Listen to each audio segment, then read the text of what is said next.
মা, তোমার কি মাথা ব্যথা করছে? আমি কি তোমার মাথাটা টিপে দিব? স্বপ্নের মতো থাকবি, আমাকে অত দরদ দেখাতে আসবি না। আচ্ছা মা, আমি একটু খেলতে যাই। তুই খেলতে যাবি না মরতে যাবি তাতে আমার কি? মার মনে হয় মাথা ব্যথা করছে, যাই আমি সত্য ডাক্তার এখান থেকে ওষুধটা নিয়ে আসি। ইস, কি ব্যাপার, মেয়েটা এখানে পড়ে গেল, যাই একটু দেখি তো। আরে সোনা, তুমি একা একা কোথায় যাচ্ছিলে?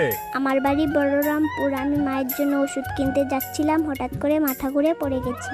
আচ্ছা সোনা, বাড়িতে তোমার মায়ের নাম্বারটা একটু দাও তো, ফোন করি। হ্যালো, আপনার মেয়ে মাথা ঘুরে রাস্তায় পড়ে গিয়েছে। মাথা ঘুরে পড়েই তো গিয়েছে, মারা তো যায়নি। চলো তোমাকে বাড়িতে দিয়ে আসি। আরে আপনি এই মেয়েটাকে কেন এখানে নিয়ে আসলেন? মরে যেতে দিতেন। আরে ম্যাডাম, আপনি একে এত খারাপ ভাবছেন কেন? এ তো আপনার জন্য ওষুধ আনতে গিয়েছিল, তখনই তোর মাথা ঘুরিয়ে রাস্তায় পড়ে গিয়েছিল। আপনি একে ঘৃণা করেন, এ কিন্তু আপনাকে খুব ভালোবাসে। এর একটু যত্ন নিন আপনি।